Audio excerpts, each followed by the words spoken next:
welcome to the Tomorrow's CFO seminar. Thank you all for coming. I think this is our best ever turnout, so we really appreciate it. I want to make a special welcome to some of the students also from the Social Mobility Foundation who are here with us today. For those of you who don't know what the foundation does, it does a lot of important work to help people from underprivileged backgrounds establish successful careers. I don't know about the rest of you, I was pretty much handed my first job by my then girlfriend's father. And while I don't consider myself to have established a successful career, I think we can and should do more to help break down those boundaries. If you'd like to know more about that, there are some, I believe, some leaflets on your way out. But welcome. So, what is today's seminar about? It's a discussion with David Barker, who is the Group Financial Controller at WPP. We are delighted to have him here. We've been trying to arrange this seminar for a little while. I think it's a unique opportunity to see what goes on behind the scenes at one of the world's most complex groups. Before I introduce David, though, I wanted to just talk to you a little bit about the seminar series itself, about the Chartered Institute of Management Accountants, and also Metapraxis. So, the seminar series. What is the point behind the Tomorrow's CFO seminar series? At Metapraxis, we believe that finance has a very, very important role to play in helping your businesses drive its not just strategic success, but also business performance. I think we'll all agree we live in a world of increasing pace of technological change and also highly complex and competitive markets. And that creates massive challenges for business, and it also, though, creates huge opportunity. So the purpose behind the Tomorrow's CFO seminar series is actually to provide a forum for debate on what does tomorrow's finance organisation need to be successful. And also, we hope to inspire what is, generally speaking, a bit of a conservative bunch, of which I include myself, to take advantage of some of the opportunities that especially technology does provide us. So that's the purpose of the seminar series. We're delighted to be running it in partnership with the Chartered Institute of Management Accountants.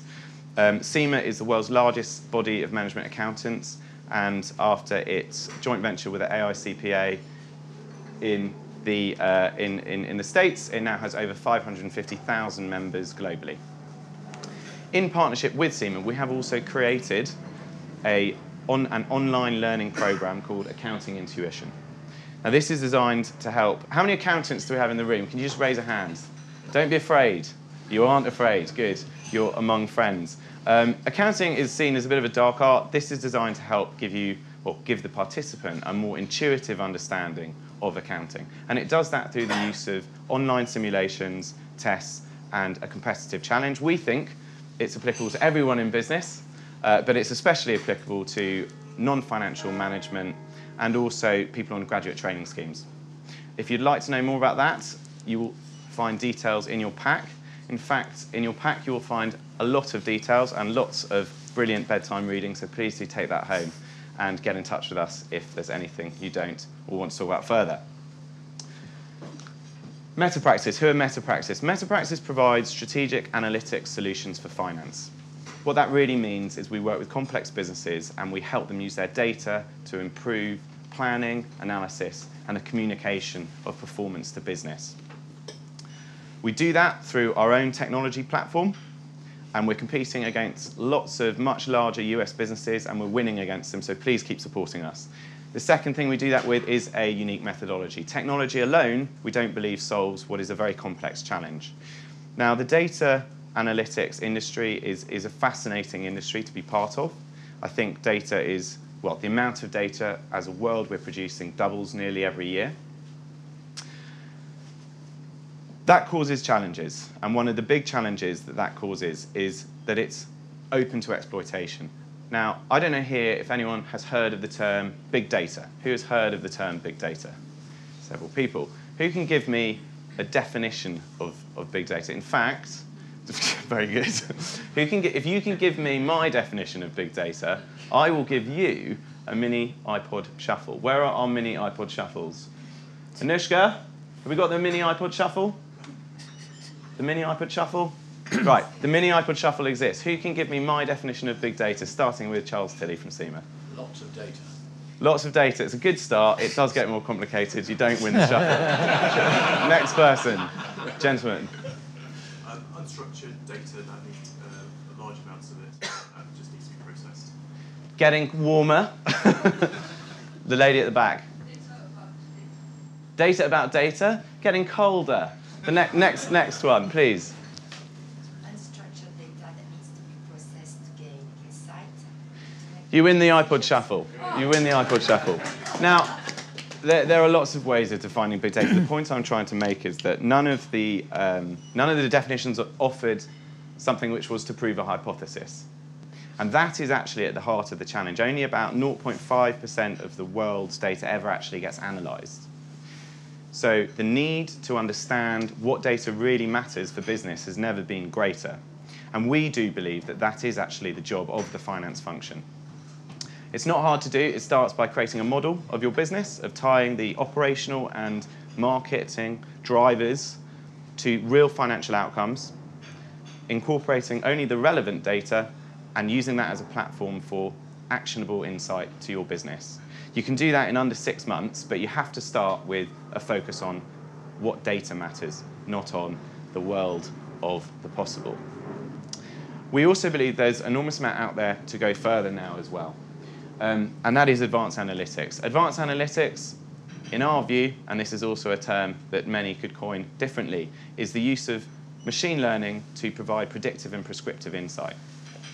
Predictive insight, what are the trends, what are happening to the trends that matter to me and my business? And prescriptive insight, what can I do to actually help improve those? Why machine learning? It can do it far faster, it can do it more deeply, and it can do it more precisely, and often uncover some insights that the manual algorithmic basis would find very, very hard. If you get that right, we believe finance can offer a competitive advantage to their business in today's market. We'd love to talk to you much, much more about all this. We're here for a coffee afterwards, but that's probably enough about Metapraxis for now. Moving on to WPP and, of course, David Barker. David is going to talk more to you at the start of this seminar about WPP itself in all of its glory, and then we will have a question and answer session. Just a few words on David. I've worked with David for about 6 years now. David has worked for WPP Group for, I think, nearly 25. He's worked with Martin for over 30. He's an accountant by profession, as am I. And actually, one of the first things he said to me was, there really are only 3 types of accountants. Those who can count and those who cannot. Still. Perhaps more impressively, David has pretty much single-handedly been responsible for the financial management of one of the world's most complex businesses. WPP has revenues of about 12 billion. It has over 200,000 employees in offices, about 3,000 offices across 113 countries. And an enormous amount of its rise from a market capitalization of 2 million to over 22 billion is just as much down to effective financial management as it is to acquisition strategy. And delighted to introduce David Barker today, who's going to give us some more insight into that financial management challenge, but also the WPP journey. David Barker. Thank you. So, is there a pointer or not? There should be a pointer as well. Is that the pointer? No? That might turn it off. Oh, there you go. Click again, and that comes on. There's no pointer. There's no pointer. No pointer. Thank you, Sam. Can everybody hear me at the back? Yes? Great. Well, thank you, Simon, and slightly daunted by the sort of size of the audience. When Simon did one of these in the basement of a New York hotel. This is certainly a lot more pleasant than that. The turnout was less. So hopefully you will find this helpful.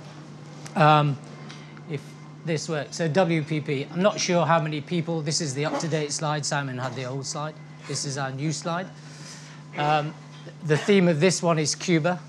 We have just gone into Cuba, and when we did our last preliminary announcement, I don't know how many people follow WPP and follow the annual reports, but our annual reports have won worldwide acclaim for their sort of amazing artwork, clarity, information.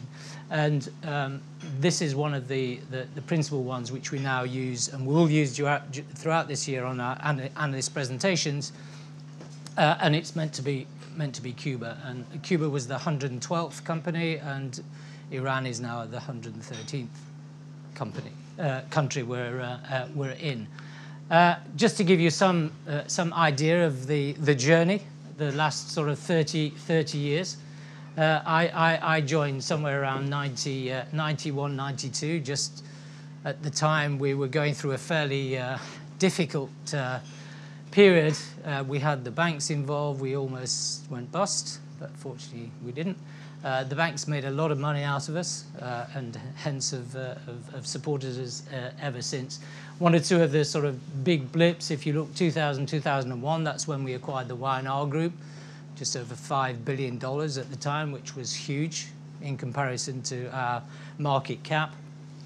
And then in 2005, we acquired the Grey Group, and then in 2009, we acquired TNS, which is part of the Kantar business. And just coming back to your big data, I think Martin invented the term big data. We've been using it for quite a while now. But I mean, Kantar, which is a huge business, it's over $4 billion of revenue in the Kantar various companies.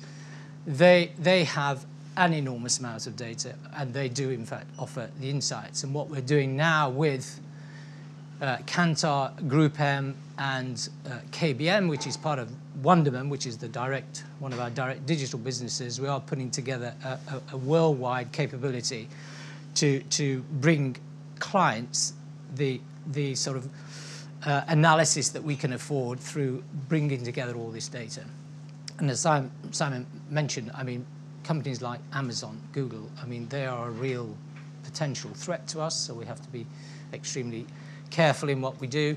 And that's part of one of the things that Group M and Kantar are doing. So as you can see, the revenue is now 12 billion. This is the pounds. This is our PBT journey. You can see the sort of 3 recessions that we've been through and survived back in 91, 92, which caused a major problem as far as the group was concerned. We had to do working capital reports for the banks every 3 months. I think they were about this thick. It was a nightmare. And we had PwC involved working on behalf of the banks that went through our businesses and hopefully our ability to survive the crisis that we were in. And then we had the ones at early 2000, 2001, and then the latest one in 2009, where we took out an awful lot of people. Unfortunately, it was just after we acquired TNS, and the TNS business, the research business there, was not doing great. So we did actually have to take a restructuring charge in that period as well. Just looking again at our earnings and EPS, so it's been a fairly rapid growth. The priorities we have as the group are horizontality, our fast growth markets, new media, and then big data, which is really the last one. In terms of horizontality, we work with somewhere in the region of 45 key accounts where we have client leads for. These are our major accounts. We have client leaders for all of these accounts. We have regional and country managers in almost covering half of our countries. We have our $9 billion brands. I mean, one of our biggest clients, P&G, is in our top 5. They talk about their billion-dollar brands, and in fact, we sort of picked up on that, and we talk about our billion-dollar brands as well within WPP. And then we're into new markets. If I just flick on, I mean, I don't know whether you can see this, but the big bar is WPP, and really the rest is the competition. And as you can see, over the last 10 years or so, we have really moved ahead of the competition in leaps and bounds. We were concerned when there was a prospect of Omnicom and Publicis coming together. That gave us a bit of a shock, and I think Martin probably almost single-handedly destroyed that merger, one way or another. So now we are more than double the closest competition, and particularly in China. where we, if anybody follows WPP, Martin is a great proponent of China and Russia, although Russia's taken a back seat, and Brazil. And of course, three out of our 4 BRIC countries are not really performing so far this year. We're hoping the second half will be better, but so far not great. Just to give you a flavour why, leading on to really why we are using Metapraxis, you know, we do, this is just 2015's acquisitions. This is how we sort of break it down for the analysts to show we're in fast growth markets, quantitative and digital, which is the strategy, and then this, you know, the central thing is where they overlap. But we're doing 40, 50 acquisitions a year. And when we moved from Hyperion 10 years ago, 2006, to Cartesis, I think we had 4 possible suppliers for us in terms of the group reporting. One of the criteria was this ability both to scale, but also to do the analysis that we require. I think of all, certainly of the competition and probably of most companies, we provide more information about our business than any other. We analyze it across our companies, across geographies, and across sectors. And this just creates more and more challenges for the finance team to be able to analyze the data in 50 different ways. And so constantly doing acquisitions, we had to have a system that would enable us to take care of these. And in fact, I can remember when we did when we moved to Cartesis, I think we had 2,500, 3,000 users of Hyperion. And the deal with Cartesis was that we signed up for users of 10,000 on the basis that it would take us quite a long time to grow. I think we're at 5 and a bit now, so we've still got a way to go. So from our point of view, that was a good deal, because until we reach that 10,000 users, we don't pay any more. So quite a good deal. And then there's also these the ones in the first half of 16. So we've continued doing what we're doing. And just to give you some idea of the size of WPP, it's really difficult. Even people that have worked within the company for a while can't really grasp the size, the complexity of WPP. So in 2006, packages. Not sure if people are familiar. Packages is effectively the financial information coming into the group. Now, when we had Hyperion, it was distributed throughout the world. So there were, on many occasions, different versions of the truth. So we go to a review meeting with some of our opcos. They'd put up one set of numbers. I'd say, I can't agree those numbers. You know, so we had a huge issue. We now have one version of the truth. It's all centralized in Cartesis. And we now have just under 4,700 packages, which means we have effectively about 4,700 P&Ls, balance sheets, coming in every month. We also do a flash report, which is after 4 days after the month end. So that's limited to about 6 different items: revenue, net sales, operating costs, incentives, PBT. And we are fairly ruthless with the time frame and the time scale. You can't really go over the time frame.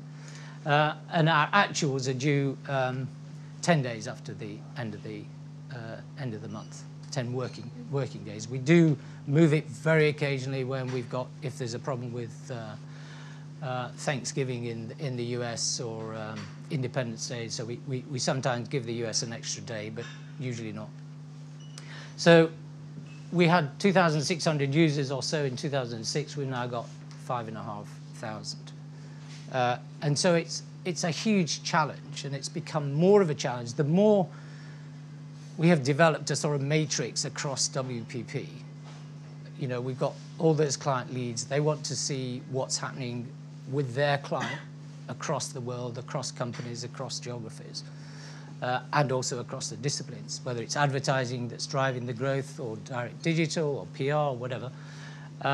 So we have really the 4 disciplines: advertising and media investment management, data investment management, which is the research part of the business, the Kantar part, PR, and then our specialist businesses, which includes direct digital, healthcare, and the branding and identity businesses. We have 1 or 2 others which are specialists which don't fit into any of those categories, so we just lump them as other specialists, as you do.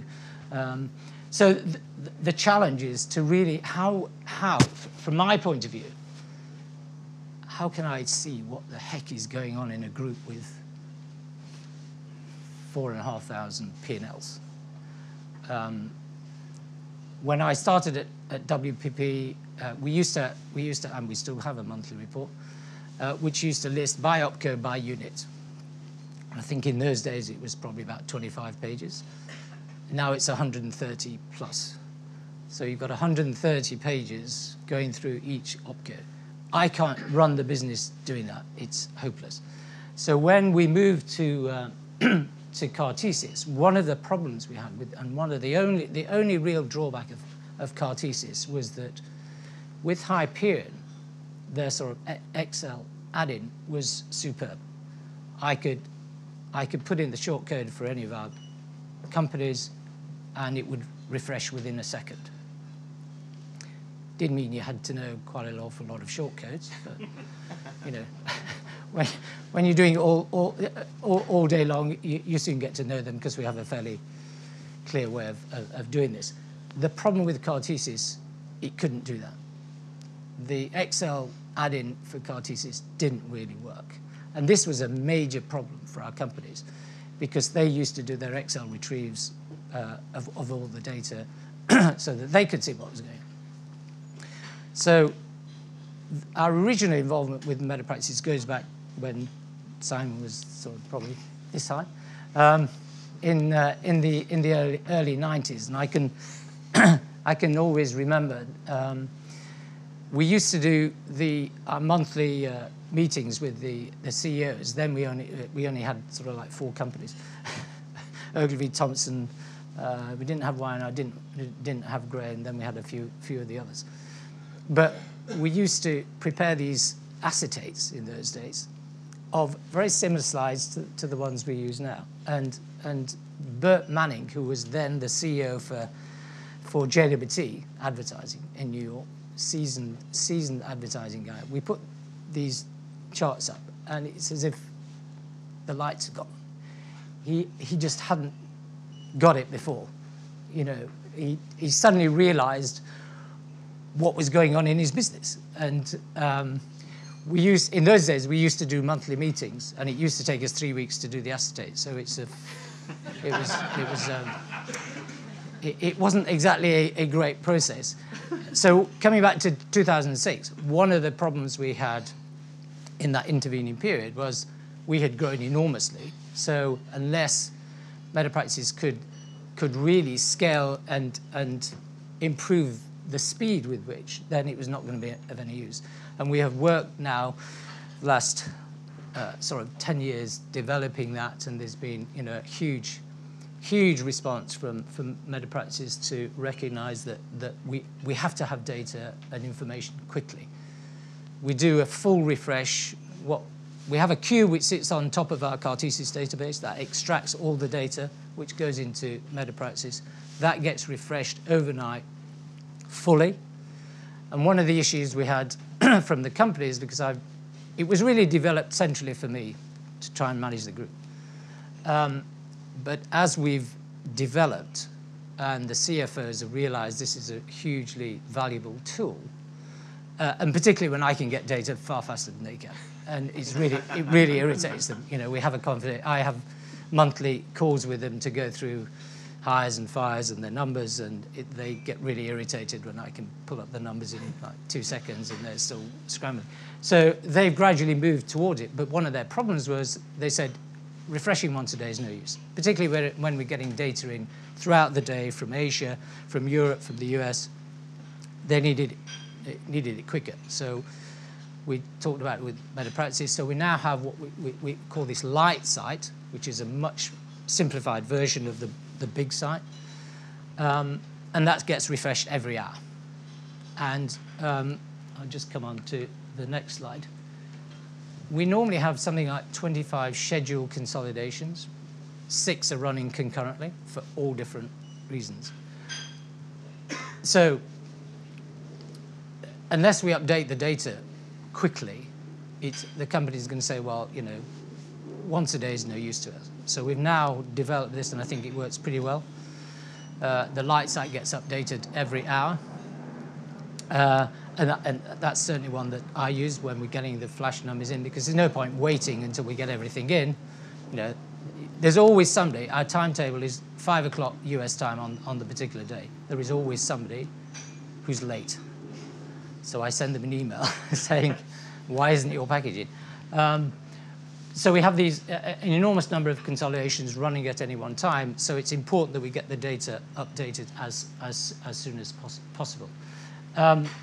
Just on our, again, trying to give some scale to WPP, we have about 300 P&L items. We've got 4,800 designated accounts, which we collect across the world. And in addition to that, each company is able to put in 20, 30 local clients, which are their big local clients, which don't fit into the designated clients that we collect. So we're having an enormous amount of data, and we've also relatively recently started collecting data on suppliers, because again, part of the problem when you've got a group the size of WPP with all these offices, how does procurement effectively work with our suppliers if they don't really know the scale that we've got? So we now collect data on suppliers. We're just also beginning as part of the IT initiative to collect data on our data communications businesses, Vodafone, BT, Telefonica, Sprint, etc. So it's a huge challenge to then, we've got all this data, so where do we get the insights? You know, what is going on? How do we display? You know, okay, you can produce P&L after P&L, but when you've got non-financial people, it's extremely difficult for them to really, you know, they'll spend 10 minutes looking at a chart and say, what do I get them this? You know, what is the take? Whereas if we do it in a graphic form, and many of our charts are graphic, they get the point pretty quickly. And I just want to give you some sort of flavour. These are some of the charts we use, but there's one of the charts. This is one that we do. Again, if people follow WPP, we have suddenly started to put in our sort of 2-year analysis. So this is showing, you know, monthly the revenue growth, 15 versus 14. This is our Q3 flash versus 15. This is just for one of our companies. As you can see, it's all over the place. You've got on the right side, you've got the bars for the budget, where they are versus what they originally said for their budget, their Q1 RF and their Q2 RF. So it gives you a very, very quick, you can look at that and for any company or for each company in turn, and get a very quick idea of what's going on. This is the one Martin loves. He says we only need one chart. It's this chart. This is what we call our revenue conversion chart. So this is by quarters. So the red is the incremental revenue, not absolute, incremental revenue. The green is the incremental profit.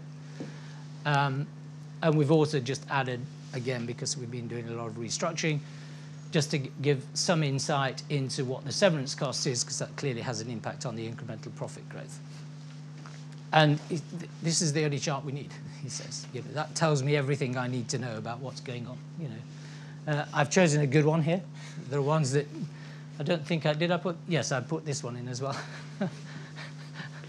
This we don't like to see. It's you know, it's all going to be, you know, tomorrow.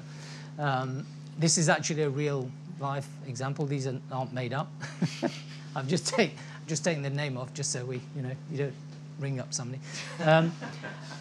But this is, you know, a real concern for us when we see this sort of information. But you can see very quickly, and you put it in front of a CEO. It's not the finance people get it, obviously, but the CEO, the client people realize that, oh, this is not really very good from a business point of view, particularly as all of our companies have individual incentive targets for their company. So that determines their bonus pool. And generally speaking, it's 10% growth and 1% margin improvement, which is what we ask for. as part of their incentives. It depends where they are on the curve, and we will vary that. But generally speaking, that's roughly what it is. And then one other thing that we've started for the last few years, we have had an issue with our staff costs. I mean, our staff costs account for 55% of our revenue, so it's huge. So our biggest cost. We were finding that we weren't getting the improvement in the margin coming out of staff costs. It was coming out of G&A establishment. Because we have done a lot of things at the centre in terms of procurement. All property decisions are done at the centre. There's a huge procurement department both here in Asia and in Latin America. And we've done a lot of things at the centre to try and control certain costs like those. But one of the problems we had was we were losing it on the staff costs. So about 3 years ago, something like that, I had the unenviable task of then trying to control it. So the result of that was that the companies have to have meetings, calls, depending whether it's in person or by phone, to go through the hires and the fires they want to make. And you can imagine for a company the size of WPP, that's a bit of a pain. But what this chart tells you, I should ask whether anybody gets the chart, maybe. The bars represent the moving annual average of the revenue in percentage terms. So this peaked at sort of 10%, just under 15%. And these two lines represent what's going on with our staff costs. We always exclude bonus because bonus is just determining profitability, so it's not really a good guide for what's actually happening in terms of salaries and freelance and stuff. So the lighter coloured bar is really the salaries, freelance, intercompany time of staff, which we control. The other one includes severance, so it can vary, and sometimes when we've done our restructuring, you'll see a huge spike in the dark line because we've got a lot of severance coming in. So we expect if the business is under control, the line should be below the moving annual revenue growth, because otherwise they're going to be out of whack and we're going to lose margin as a result. As you can see, sort of here, this company didn't react quickly enough to the falling revenue, so they were slow to start taking people out and therefore reducing the costs. We finally managed, even here, we still hadn't got it right, and then we've managed to keep it under some sort of control since then. Just 2 or 3 examples of the sort of stuff we look at. There's, as Simon knows, hundreds of different charts. We look at clients an awful lot, but the real focus, certainly my focus, is trying to deliver the margin for the group. And one of the best ways is to control our staff costs. And I think it's certainly better. It's not right yet, but it's certainly better. And again, part of the problem is if you've got revenue decline in markets like Europe, where the severance costs are enormous, you really can't take out the people because then we've got to worry about the margin impact. So it's quite a balancing act. So just a flavour for. Fantastic. And thank you so much, David. Now it's question and answer time. You've all very kindly. Can everyone still hear us at the back? Brilliant. You've all very kindly submitted some questions, so I have these. Oh, you didn't tell me that. Yeah, well, we thought that people might be a little bit concerned asking, but to help conquer that challenge, we've also got a prize for the best question, which is another mini iPod. Anybody from WPP can't ask difficult questions. Just. Likewise from Metapraxis. So who would like to kick off with the first question for David? And I think just one other point, these don't need to be necessarily specifically about the financial management. It could be more about the story as well. The choice is yours. Who's going to kick us off?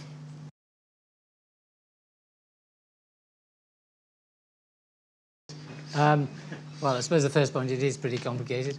But just on the hourly basis, again, just coming back to what I said earlier, one of the issues that the company has, I mean, you have to remember that, with 24/7 throughout the world, and again, just briefly going back to when we chose Cartesis, one of the ones we looked at, and I can't even remember its name now, but we went to somebody who was using it at Telecom Italia in France, and they said, oh yeah, we have to have a 4 or 5 hour downtime during the night because that has to be refreshed. And I said, oh, that's not going to work for us. We're 24/7.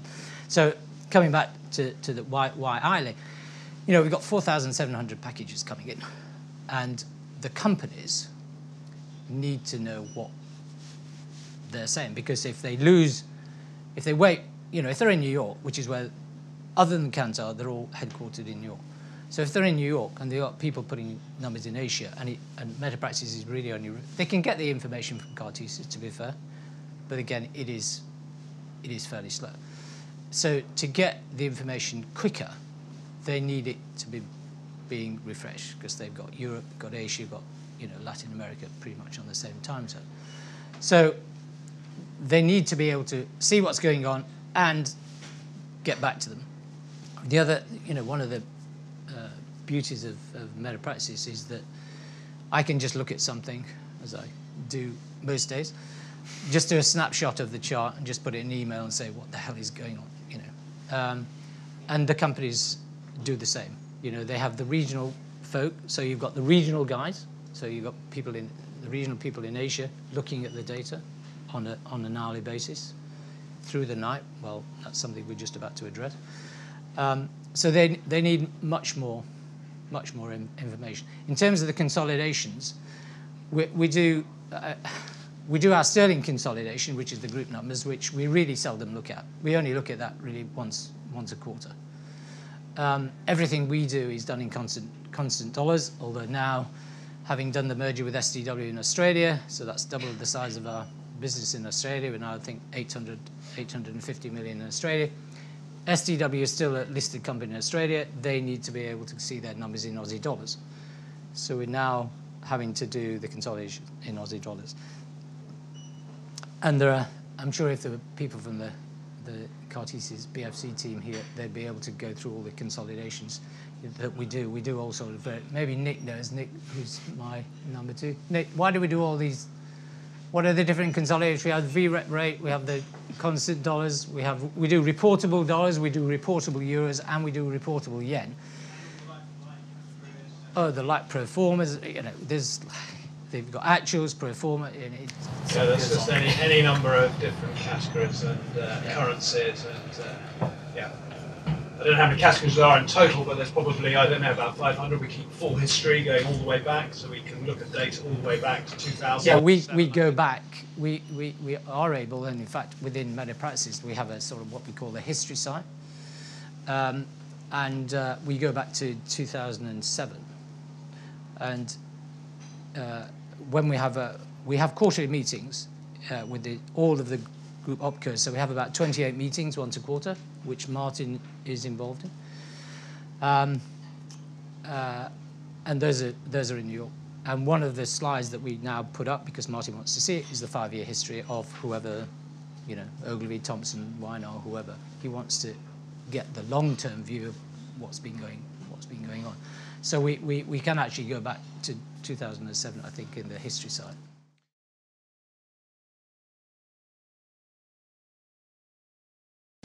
Uh, 2009. We didn't see it. I mean, we've learned since then, and one of the things that began to develop during 2009 was that we started missing budget from day one, virtually, and it took us 3 months to realise this wasn't just a blip. One of the problems we have when you go across all the markets, we have a monthly meeting with Martin, and some of the schedules we go through is across the disciplines, across the markets, across the regions, showing the monthly growth. When you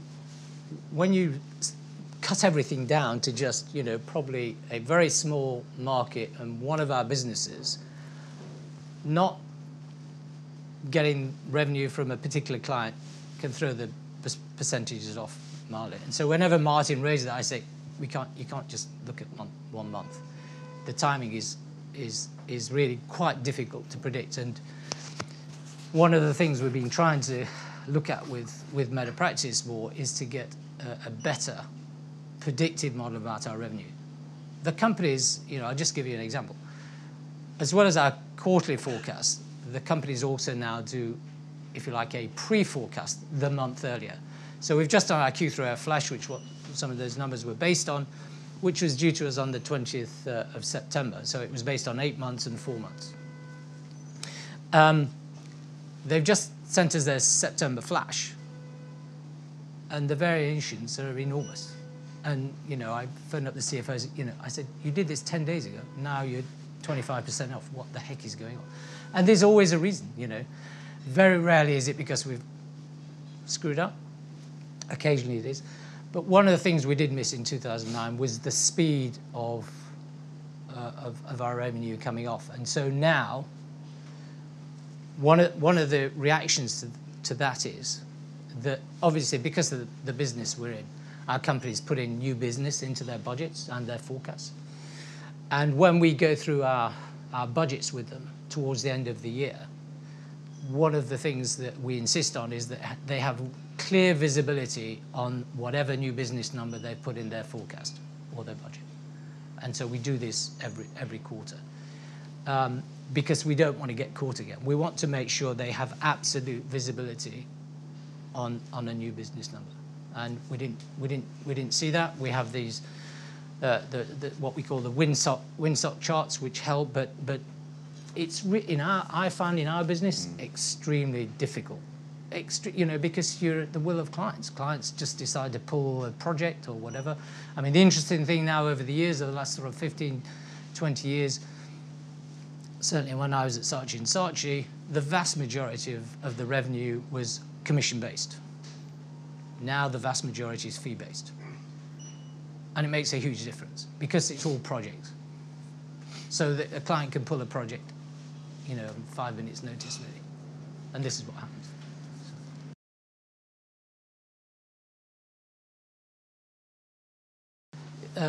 Good questions, actually. And I have issues. I had a call yesterday morning, actually, on what we call an integration call. We're just going to do a very small acquisition for one of our branding businesses in Hong Kong. And my first question usually is, why are we bothering?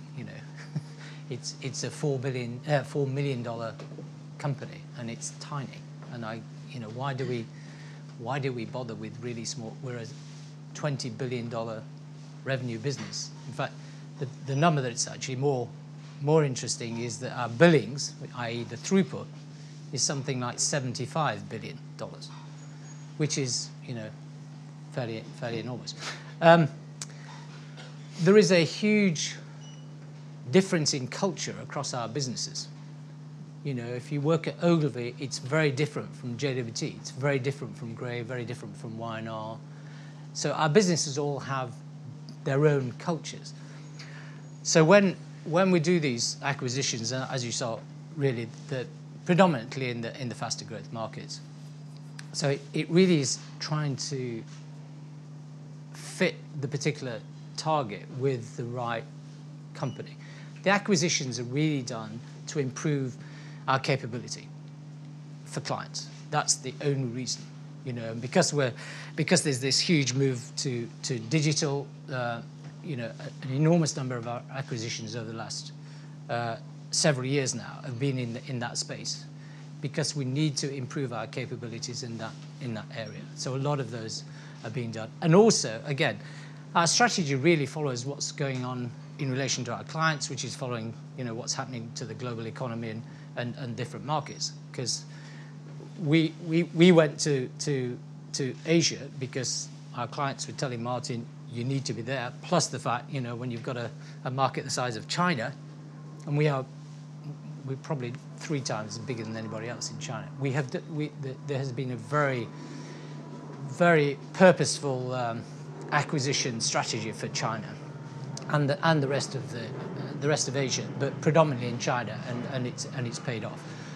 Although there's been there's sort of blip recently on the China economy, Martin is still a huge proponent of China and goes there an awful lot. So I think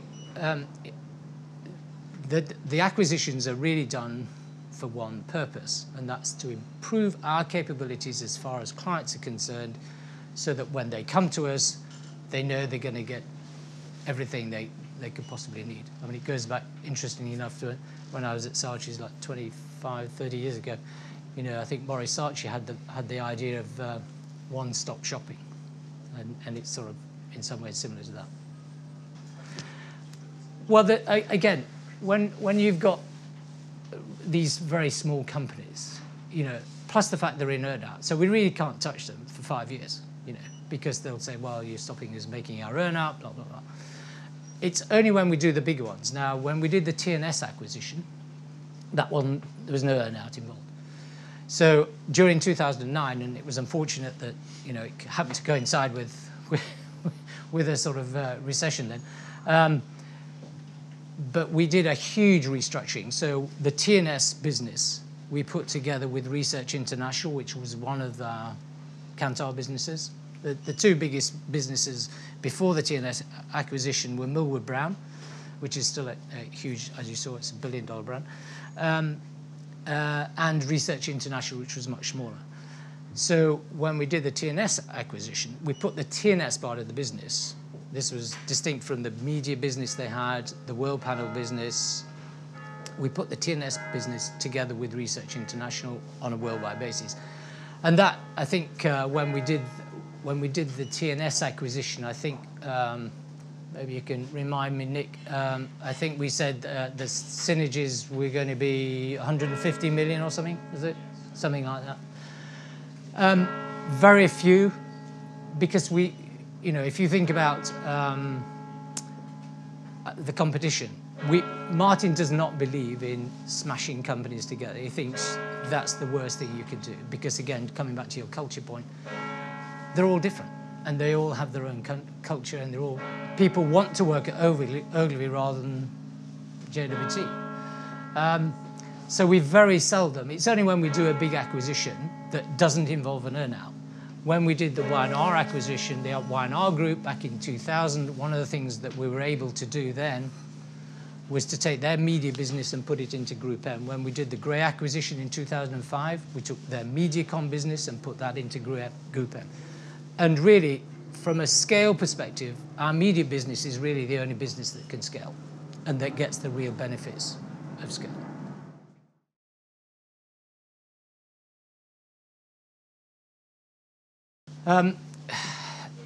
Just from the finance side, our finance side, because I really deal with the worldwide CFOs and the worldwide controllers, each quarter we have our benchmarking meetings, which Martin comes to. So we go through, you know, the different disciplines. So we break down advertising. So we look at what's happening within advertising, within the brands, within the markets, and we do that across. And we look at and we compare ratios. They get an enormous amount of data, each of the companies, about what's happening within WPP.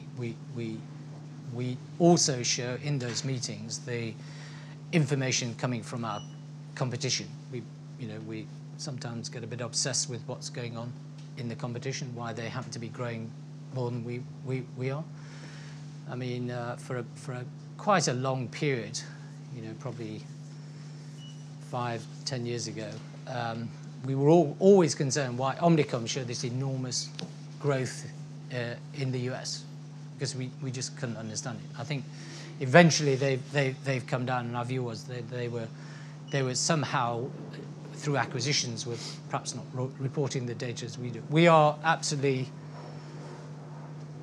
focused on making sure when we say our pro forma or our like-for-like organic revenue is this, it is absolutely right. We don't deviate. You know, sometimes it's nice to be able to, but we don't. Maybe when I'm gone, somebody might take a different view. So we're very focused on making sure we give our data properly. And one of the things that I think that the analysts rate us for, and probably rate us higher than the competition, is because we are very transparent in everything we do. Partly because of the data we give out, to try and keep all those bits in place unless you were reporting properly. If you were just trying to make the thing fit to the whatever you were trying to deliver, you would have a huge problem. We, from our point of view, don't give training. We give training on Metapraxis to try and help people understand the charts and the capabilities that it has. Because again, one of the problems, I think we now have 750 plus users of Metapraxis across the group, which is huge. Not very long ago, we were about 200 or something. And one of the big users of those is Kantar, which has its own challenges. So the more and more people we can get looking at some of the charts you saw there, the better I think we will get people to perform within the business. I think the finance people get it, obviously. The non-finance people realize that it's a business we're running. We're not just trying to service clients. We have to do it profitably. And I think to add to that, one of the challenges we were given is in a business of 200,000 people, it is hard to do what you've said. But one of the benefits of taking a more visual approach is it should be more intuitive. That's not to say it's not also a really good thing to do.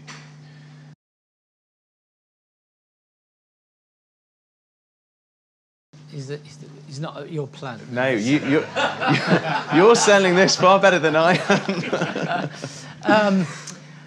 Well, funnily enough, yesterday we had a meeting with Simon and the team talking about that, talking about where we were going to move. The biggest, just coming back to the earlier question about what did we miss, I think while we can control the cost, the top line is really all that matters in a way.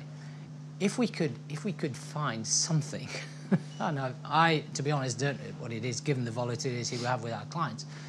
If we could find some model, some analytic that would more accurately predict what's going to happen over the next 3 months. I mean, as part of the monthly reporting people do, they do a forecast of the next 3 months and then the next quarter's out for the rest of the year. But as I said earlier, they put in the Q3 on the 20th of September and 10 days later it's 20% out. One of the things, again, trying to understand what the heck was going on, instead of just looking at, so if you add up Ogilvy, the difference is pretty small. 1% in our business is a big number. So what we said was, what if we just take all the gross ups and downs? And the number it's off the charts. It's incredible. If you add up all the misses and you add up all the ones that came in stronger, you would not. I sometimes just I think they've made a mistake. I think there's an error, because I just can't believe how somebody can be 40% out on a forecast they did a month ago. But they do, and that's the volatility. And so and I'm not convinced. I'm sure Simon will try and convince me. I'm not convinced that there is within our business that there is anything that can really predict what's going on, what our clients are going to do, because that's what it means. We have to be able to, in our 4,500 units, try and predict what Unilever. I mean, interesting, very interesting actually what's been happening this day with Unilever and Tesco. I'm sure that's going to come up at our review because Unilever is also one of our top 5 clients.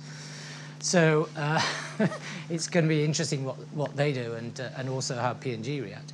But I can't. I mean, need somebody a bit smarter than me to come up with a view as to how we really predict, how they're going to spend.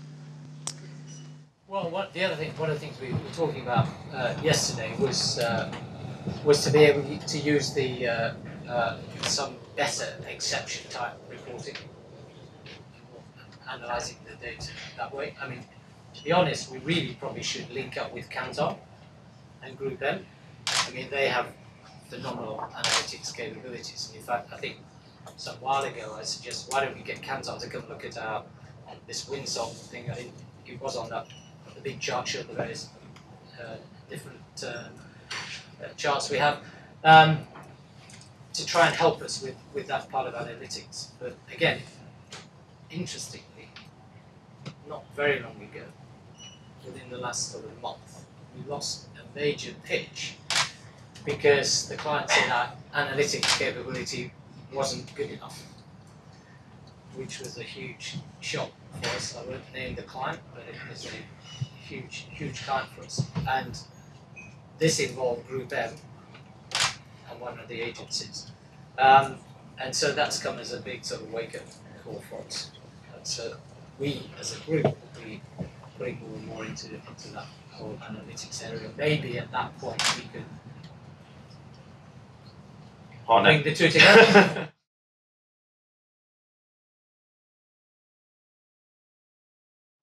Well, one of the things we did probably, I don't know, 2 or 3 years ago, you saw I put up all the client teams we have. One of the things we looked into and developed with Metapraxis in relation to one of our clients, which was Nestle, was, and they did quite a lot of work looking at, and this was really intended to help the team lead on Nestle, is to take the information from Nestle's, published data, and see, given the data we had, we also have a huge amount of data. Again, the data we have about our clients in Kantar is phenomenal. So to take that data and other sort of external sources of data to try and develop, seeing where we were not getting as much of our clients' revenue as we would like, where we thought the next steps were for us to go to the client. What we haven't done, we haven't then taken that to the client. But that's something, again, there are only certain hours in the day, and we are a fairly slim team at the centre. I mean, there's so many things it would be great to be able to do, but we always have headcount constraints at the centre. But it would be, I think, from the team leaders' point of view, and now, horizontality is now throughout it's taken us a long time. Going way back in all of the CEOs' qualitative objectives, which usually count at about 30% of their own personal incentives. We always had working across the group. And it's taken us a long time to do that. We are getting there. I think Martin mentioned this at our strategy meeting we had sort of a month or so ago. Eventually, I think we will be one brand. Going back to the earlier point about why do we have all these companies? I think we will be a Goldman Sachs at some point. I doubt if I'll be there, but I think at some point it will be, and there will be one global. Because that's really the only way people get it in terms of quality. Because the only reason for us having all this capability is that we can bring it to clients, and that's what we're there for.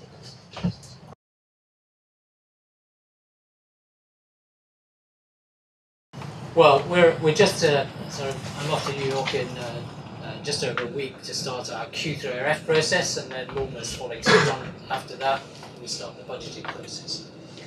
I said earlier we have about 28 review meetings. These are the different operating, so Ogilvy, Thompson, and Weiner. So we first of all break it down to the operating group, the operating company, and then we sort of drill down within those, regionally. Generally speaking, when we're looking at an OpCo, it's done on a regional basis. There aren't many. Ogilvy, Group M, and Kantar are the exceptions. Ogilvy because it has advertising. Ogilvy One, which is a direct business, it has PR, it has health. We also look at, as well as looking at geographically, we look at it on a sort of sector basis. Kantar, as I mentioned, it has the TNS Millwall Brown. It also has World Panel, Lightspeed, which is another panel operation they have. They have media, they have health, retail. So that they have so we break it down into a lot of those. And finally on Group M, they have the big four agencies: Mindshare, MediaCom, MEC, and Axis. So it gets broken down until you get down to the market. So when we have a meeting with Martin, so if we're going through Ogilvy, for example, Steve Goldstein, the CFO of Ogilvy, he'll put up his sort of front chart, then he'll put up his regional charts, and then we go into each region and breaks down each market. We look at each market, and we throw up some of the charts. On the ones which show the monthly, the conversion, and if you like, the staff costs. Well, it's done on a global basis because you can tell, and the conversation repeats itself when we have our budgets, because if I put that chart up that showed the 2 years monthly, you'd always see red in December, because everybody's forecasting that December is going to be terrible, and it's the same with the Q3Fs. When we do our Q3Fs, we've got November and December showing declines, which we did some analysis, and I think over the last 8 years, in only 1 year did we not exceed our forecast by a very significant amount. So it makes life for us very difficult. But that's how we try and run the group. I mean, I was tempted to put up the chart that, because quite a few people say to Martin, they see the Cuba chart with all they say, how do you manage your group this size? How? They're asking Martin. And so we've now started putting up a chart which breaks it down into our verticals, and then horizontally across them you've got the clients and then the country and regional managers. But he's tried to sort of, we put up that one to really demonstrate the capabilities in terms of managing the group. We manage it in those sort of verticals. That's the challenge, verticals versus the horizontals. We then have our biggest client, Ford. We have it, Ford is horizontal, but it's now its own vertical, because we now run Ford. We're based in Detroit. In fact, we're based in Ford offices in Detroit. We now run that as a global business for Ford, which is something they asked for about 18 months ago, 2 years ago. So we only just used to be Team Detroit, which was just the Detroit operations. But we now put that global team blue now across the world. So life is complicated, because the problem that also creates, because initially those agencies came out of the Team Detroit agency came out of JWT and Ogilvy. We then split up those and put them back into the agencies, otherwise you denude them of their biggest client. So trying to do that and everybody understand it is getting more and more complicated. So we need a solution.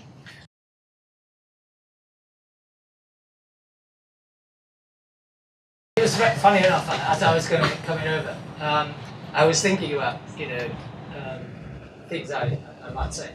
One of the things is I can't think of any company in the world where the CEO is so involved. I mean, everybody says Martin's a micromanager, which he is. But again, just coming back to the comment I made about we have a monthly meeting with him and the detail we go through. And this is, as I say, a $75 billion operation, and it irritates me no end when somebody comes along with a million dollar acquisition. I go, what are you talking about? Anyway, but Martin is so involved in the business. So when we get our review meetings, and as I say, the best one to get Martin going is that revenue chart. And he usually says something like, if I look at that chart, the world's coming to an end, so you better take out all the people. Those are some of the less probably graphic ones I could say. But he gets pretty upset. Yeah, he gets pretty upset. I mean, one of the problems is it's almost, sometimes I say, I think all the CFOs have got together, because you put up the chart for Ogilvy, the chart, and you go, and they're all the same, i.e. they're all showing the same. At the end of the year, life's coming to an end. Revenue's going to collapse, profit's going to collapse. And it never happens.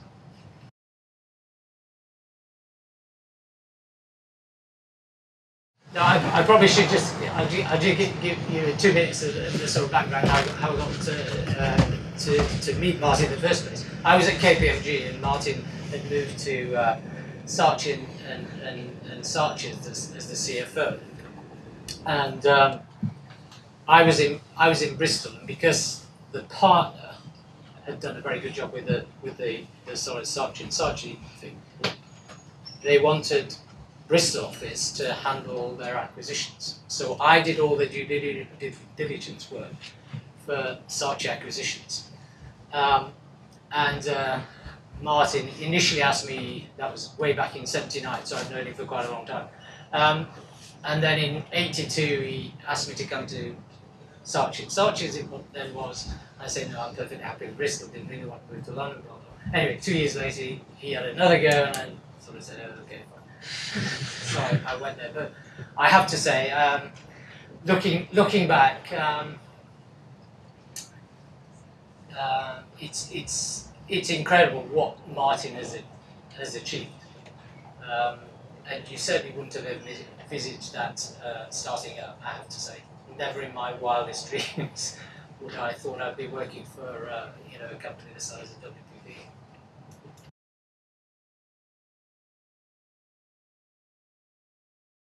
I hope we've got better at it.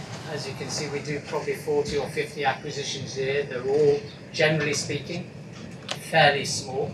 So usually egos, and particularly, I would say, in Asia, egos aren't a huge thing there. I can think of one actually we did in the US, which was a bit bigger, where the ego does get in the way a bit.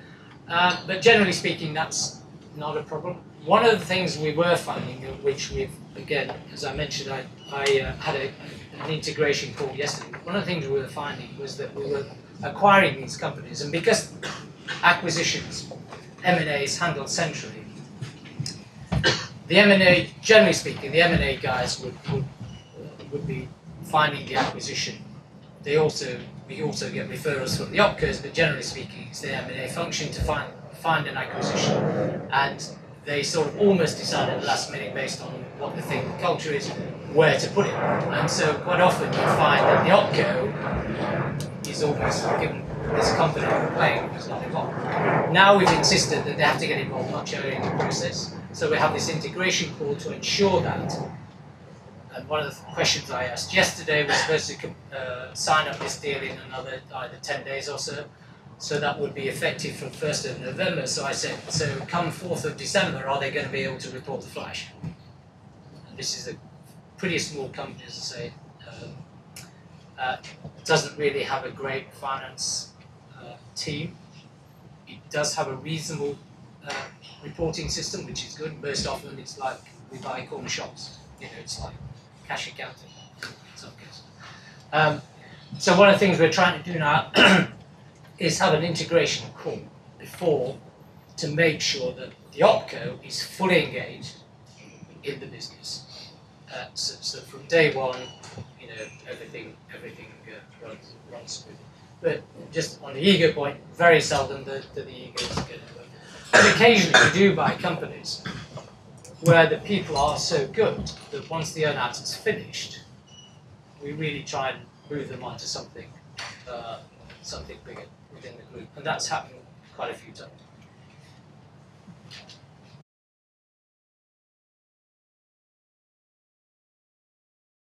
I think, just looking back over the years, one of the best decisions we made, Martin made, was to pull out the media operations, media departments from the agencies in Asia, and we created Mindshare. And it was only created in Asia. It then developed into Europe, and I think 2000, Erwin Gottlieb came in, who's still chairman of Group M, to create Mindshare in the US. And as I mentioned, with the Weinar acquisition, we got MEC. With the Grey acquisition, we got Mediacom. Maxis is effectively a startup brand within Group M as a sort of smaller competitor, but it does extremely doing. Has the best growth. Not surprisingly, it's a small business, but percentage-wise, just have the best growth. So from a strategic point of view, that was one of the best things we did, because our media, as I mentioned before, our media is really the only business that can scale. And just to give you a few stats, I think we buy probably a third of the world's media. I think we account for 50% of the media that's bought in India. So it's huge. One of the concerns we had, the biggest concern in fact, about the Publicis Omnicom merger, was that that would have created a real competitor to Group M. And in fact, in the US and in Asia, it would have exceeded us for scale. And because scale really counts, it was a huge concern for us. That was the only thing that we were concerned about with that merger. I mean, Martin is the strategic direction, of the group. One of the things, coming back to the very beginning, big data. We have been talking about big data in the board meetings for years. Bud Morton was one of the non-exec directors of WPP. He was the senior independent director until he had to step down. He was always talking about the fact that we weren't really exploiting big data. We weren't really pulling it together, and that's something we have not yet succeeded. We have to get, and that's why we've now formed this Group M, London and KBM, and Canada grouping to try and really use that power for clients and to bring that to clients. But again, our strategic direction is really driven by our clients, what our clients are doing, what our clients are expecting from us. Because Martin hates to lose anything. As I say, we had this strategy meeting a month ago. The very first slide Martin put up on the screen, there were 4 accounts, 3 of which we were incumbents on, which we lost, 1 of which we weren't, which we also lost. And we must have spent, this is a room with 200 people, senior people from the talking about why that happened. Because it's all about horizontal. We shouldn't, and I remember 2 or 3 years ago, we have these strategy meetings every year. And the CEO for Medicom, one of our companies, had given a presentation, and CEO got up and he said, I didn't realize we had this capability. One of the problems WPP has, given what you saw on that sort of first slide, we have so much capability. The biggest challenge for us is to pull that together and to be able to get our companies to work together for the benefit of clients. That's the biggest challenge. If we can crack the data, I think we'll have a huge, because there's no competitor that has the capabilities that we have in data. And I think I mentioned that Google is a huge threat to us, as is Amazon. The sorts of things they're doing is amazing. Because the data they have about their customers is phenomenal. So I'm afraid we're out of time for more questions. We have a final question for you that came in via the early emails, and that is, in one sentence, what skills will the future finance team need to be successful, in your view? Can be a long sentence.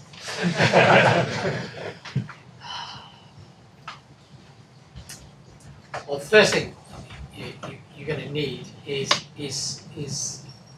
some technology, software, however you describe it, that enables you to get to the problem as quick as possible.